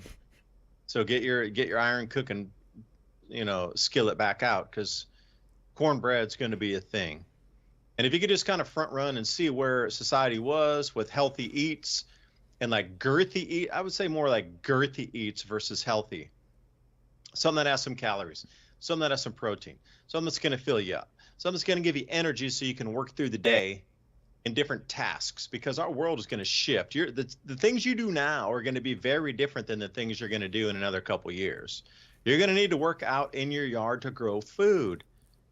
And hopefully that'll be a healthier population, because I was watching this, you know, I talked about this once before. I watched a show on blue zones in these areas around the world where everybody lived to be 100 years or older. The number one thing they all have in common is movement. It's not about the specific, like purple potato. It's not the specific about this type of seaweed in Japan, or everything had its individuality in terms of food and nutrients and water and elevation or something. But everything's standard across the board. What they all had in common, movement. People moving to like till the garden, like pick a plant. People need to walk up higher elevate. Movement. Just movement itself brings a longer, healthier population. Yeah, what to plant in a victory garden. So how easy would it be, Ransom? How easy would it be to move the U.S. populace back to home gardening again from where we sit today? I think it wouldn't be that hard at all. It's trying to get people to see the value in it versus the boxed goods at the store that are easy and they cook fast and they're super expensive, and people don't realize that. Like, when you really look at how much food you're getting in these packages, it's nothing. Like last year, just squash, watermelon, tomatoes, all of that kind of stuff. I had so much of it, we had to store it. One year, I literally brought like 4, I think, 20-pound buckets up to the OPR so they could feed the pigs all the excess tomatoes I got. There was just so many of them.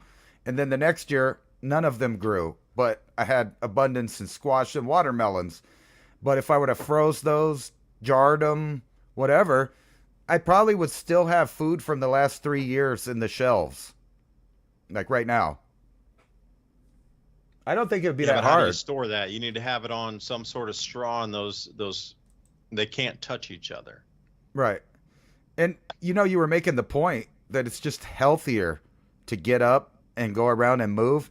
And not only that, it keeps your mind going, because weirdly, you think about every single plant and you go check on every single plant and you remember like what's not doing good, what's doing good.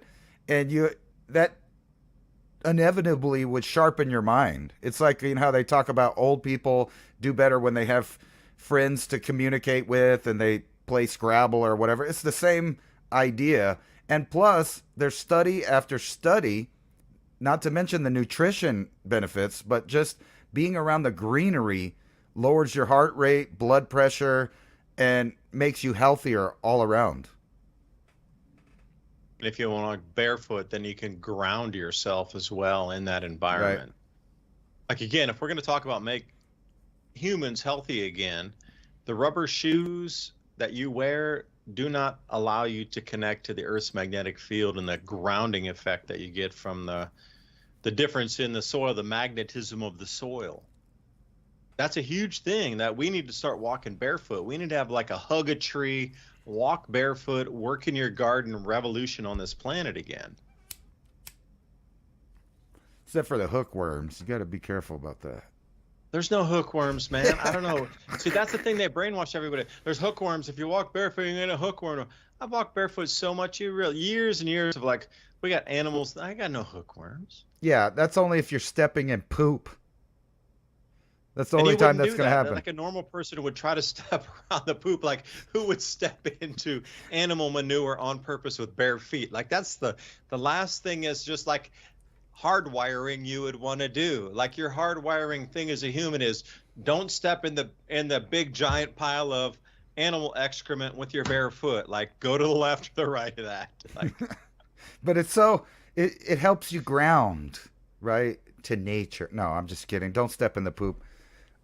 That is weird that we've developed this idea of being connected or disconnected totally from the earth, all the way down to that little thing that you mentioned. We walk around on rubber and we cut the circuit to the whole ecosystem and life of the planet. And especially those people that believe that the earth itself is a life form are getting a little more credence. I saw a paper not too long ago that was postulating that stars are so complicated with the gravity and the elemental mixes that are happening there, the different dynamics, that quite possibly stars are conscious. I know that sounds silly, but that's a real paper that they've put out. And not only that, another paper I read is postulating that consciousness itself comes from quantum entanglement. So that means the further that we're cut off from everything, you're still connected, right, to the whole thing. But I wonder why that is, that we went in the direction of, everything from our clothes to our shoes is like separating us from nature itself. And now the food industry and society is further just pulling us away from anything that's human and natural. well, if you were an invaded planet, that's what you would do. Invasive. You got to think about it. An invasive hominid species had taken control at some point in the past. And maybe you could talk more to that. We look at the different kind of hominid species that have come and gone. You have to think about, was the same invasive hominid species force here at that time, but they couldn't control the hominids because they were so much more in tune, or they couldn't really control that, or they had a gene edit it down over successive generations, where the original hominid species here, I don't know, I'm going to throw it out there because you're very versed in this more than I, and I guess I'm looking for a question or maybe an answer on that. Well, the whole idea of the hominids is being thrown upside down right now. We're finding new ones. And not only that, I think the other day I read a paper that someone was pointing out that they found a Homo erectus in China that's dated at 1 million years ago, which totally throws the whole out of Africa evolution of man theory on its head, because it means hominids were on all the continents, running around, intermixing, competing. And imagine we can't even track down, where the ideas came from. Like, we don't know that farming came from humans. We don't know that tool making came from humans. We just know we learned it and started using it. And we're about at that point again where, I harp on this, but with the addition of the technocratic movement, we're about to see new hominids that would be technically called invasive species. I mean, they wouldn't be the normal human that's been farming and domesticating, let's say 20,000 years, not 10. But that would just totally be replaced in a few generations. And it has been since World War II, hasn't it? If you think about the Great Generation, then the mind and the iron lock grip on the mind of, we need to stop this madness that's going across the planet. I think at that point, too, they saw it. And, you might want to go a little woo-woo on this, but I do believe even back then, with the electrification of the planet and the radio signal frequency of the planet coming into earnest, and let's say 1915, or maybe, with the formation of the Federal Reserve in 1913.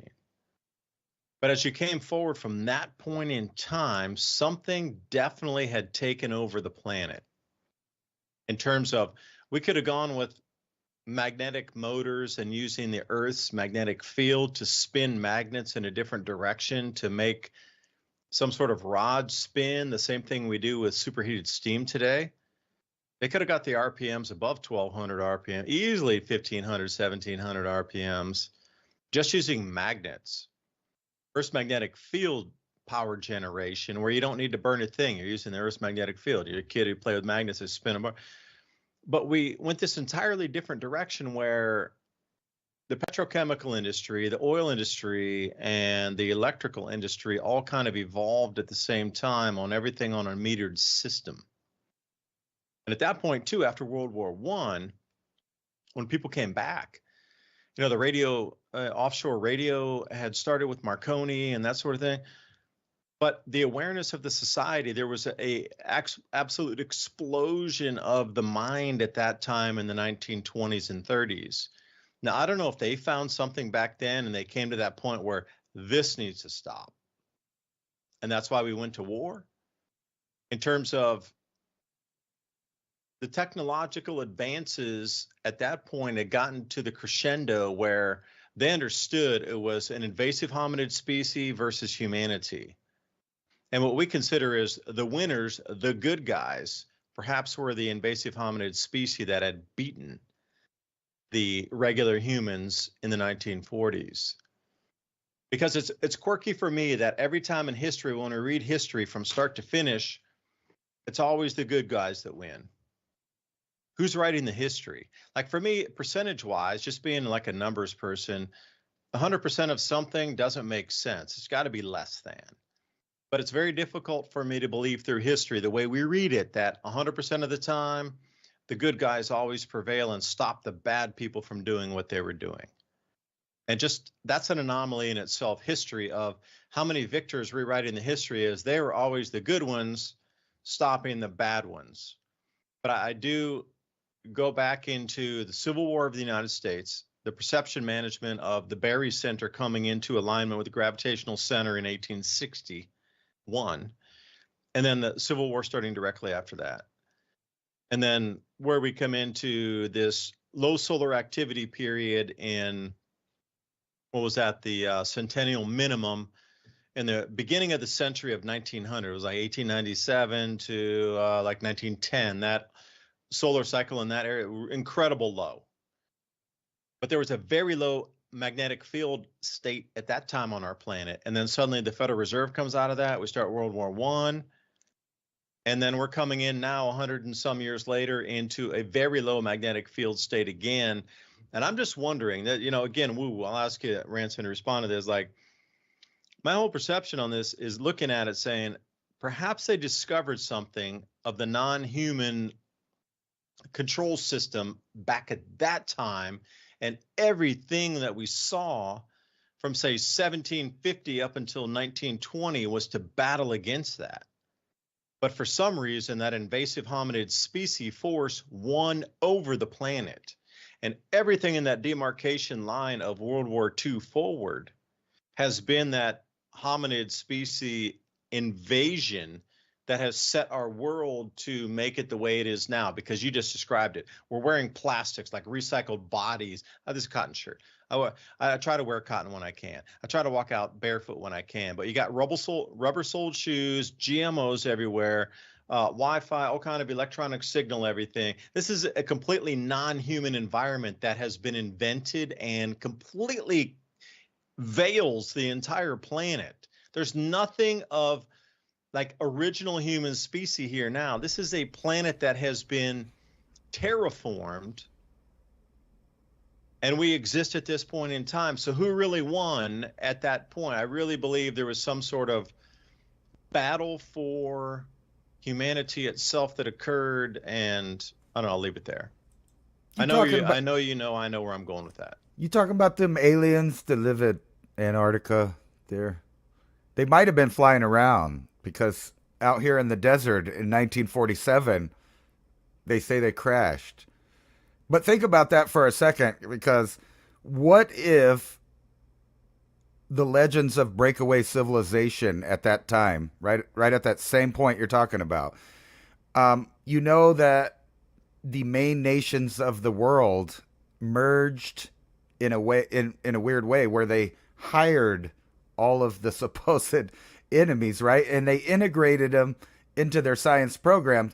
So would you have freaked out more in 1947, 2 years after the war ended, if some human landed in the middle of the desert with an anti-gravitic device? Would you have freaked out more about a human doing that or an alien? Because it seems like people right after the war would have freaked out if they saw an anti-gravitic device flown by a human. And there's, I'm sure you've heard the things of Admiral Byrd, and there's supposed to be battles and all kinds of stuff. But just say that's not what it was, and that was just the beginning of the breakaway. And since then, they've been feeding only technology that is disruptive and destructive and transforming to humans since that point. And then here we are in the future, where everybody's infertile, dying of cancer.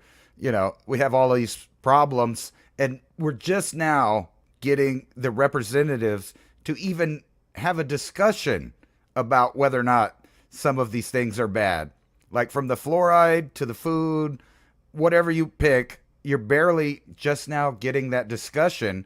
And that tells me they've moved on to new programs that you won't learn about for 20 more years. And then by the time you learn about it, you're already toxified by it. It's over. It's done. It's been introduced. I mean, think about that, especially the plastic part of this. I was watching a guy out on the Sahara go to the beach so he could test the dead seals to see how much plastic they had, because they were worried about the lion populations getting sick, because that's the only, avenue that they would get those microplastics is through food. And they're out there eating seals on the beach and stuff. And just the concept that there are a whole plethora of sciences now that are just studying what we do and how is it going to work out. That's pretty scary. These are topics that you don't see Greta Thunberg talking about. The chemical pollution, the genetic pollution or transformation. You barely hear about deforestation that's getting rid of all of the original plants and animals in certain areas. And then at the same time, you have scientists discussing, should we bring back this animal? Should we transform this animal to change it? Alex Jones might have sounded crazy 20 years ago talking about spider goats, but that protein from the spider genetic creation is found in humans and animals now. So somehow that got distributed across the planet, even though it was only in these little programs. How did that happen? I don't know.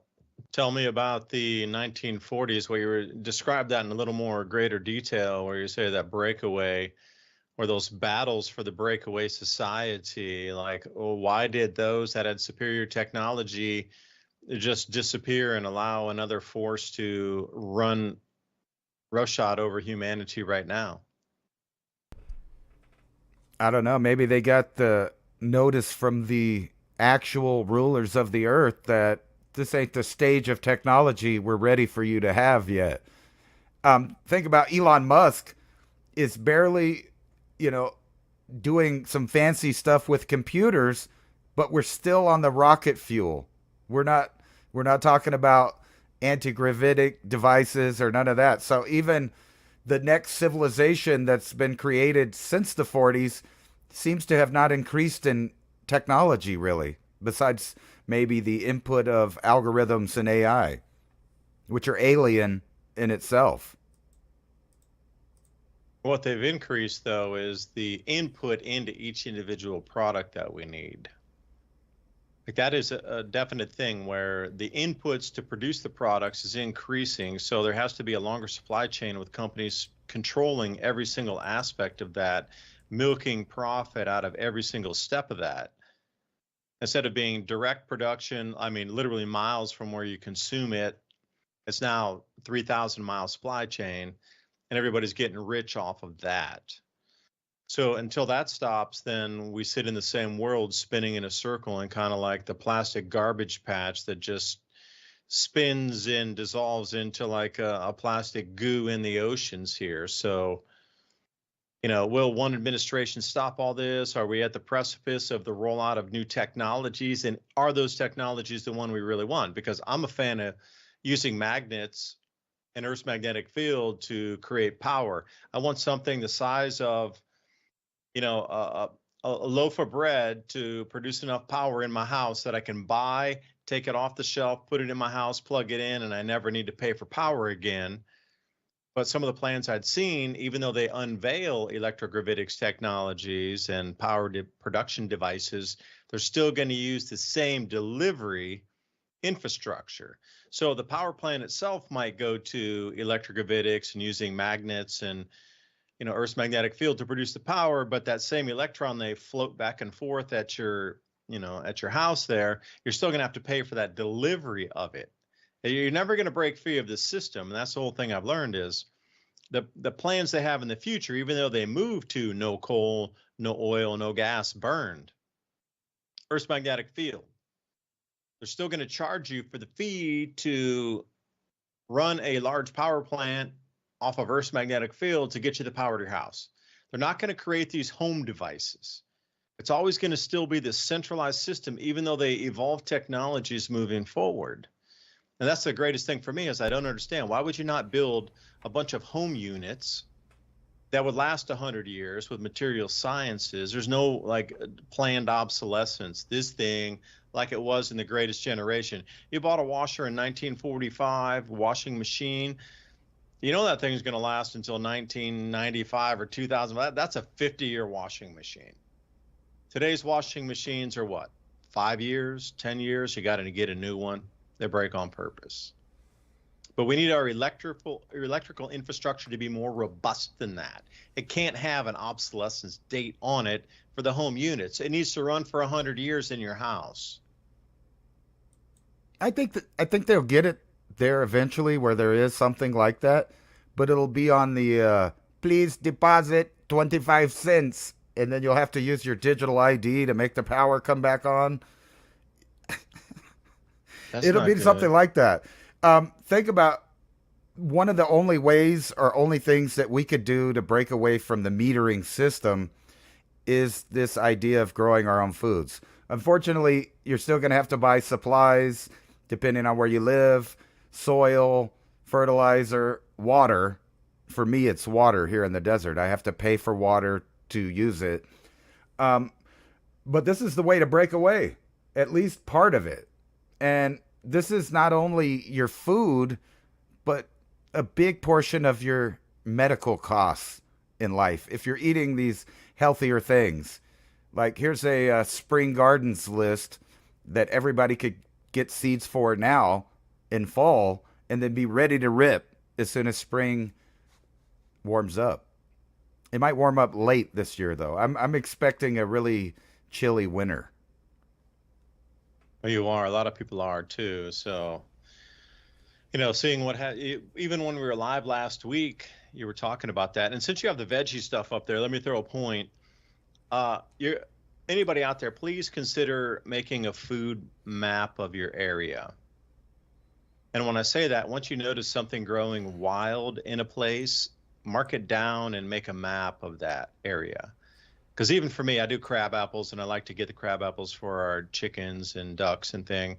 I found a few places where there's wild crab apples growing, but nobody ever harvested it. All drops on the ground. So for me, I'm making like a food, production map of not only the area we have around here, but of my own land. Like when the nuts come on, because we had the different kind of nut. We had the walnuts here, and the hickory nuts came down, walnuts. It's like where the trees are on the property. So when you can If you have a map, you can actually follow that route around during the different season and know that you're only looking for 2 or 3 things. Like we had the hackberries here, which is kind of a wild blueberry.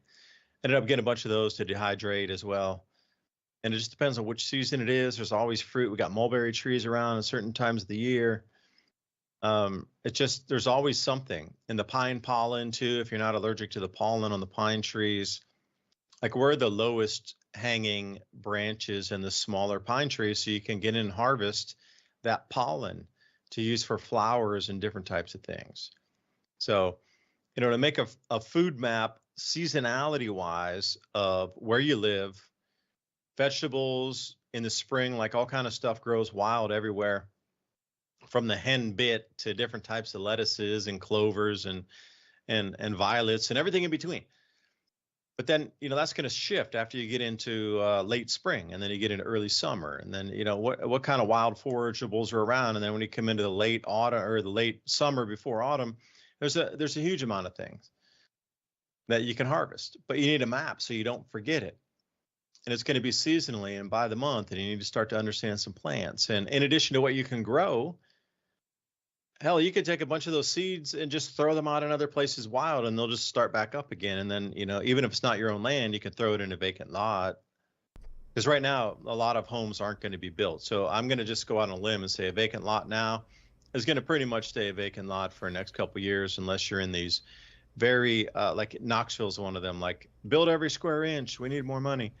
But a lot of places, when you're there, it's not like that. So everybody, please remember civilizationcycle.com. Drop your email in there. We will get the show notes for tonight's talk. Wow. 8 points of the most relevant information so you can start conversations or do your own research, and also buy me a coffee /Civilization Cycle. If you like this type of content, make sure to support us so we can keep going week after week. We have production costs and software costs and these types of things. So, help keep us on air also. Ransom, sign us out. Thanks for watching. I sent the list from the Farmer's Almanac there, and if you guys noticed, a lot of the summer, fall, and spring plants are the same plants. Yeah, summer and fall, they do overlap a little bit too, like the kohlrabis and the lettuces and these types of kales and things. When it's cooler, they grow well. When it gets summer, they don't grow so well. When it comes back in autumn, they grow well. So throw those seeds out. Even if they start growing in September, you're still going to get some very limited veg production, at least where I'm in Tennessee, through the winter. Nature's bountiful, man. There's so much. Nature gives you so much more than you can possibly consume. You must share with your friends and neighbors. Ransom, last word. Peace out. Civilization Cycle every Thursday.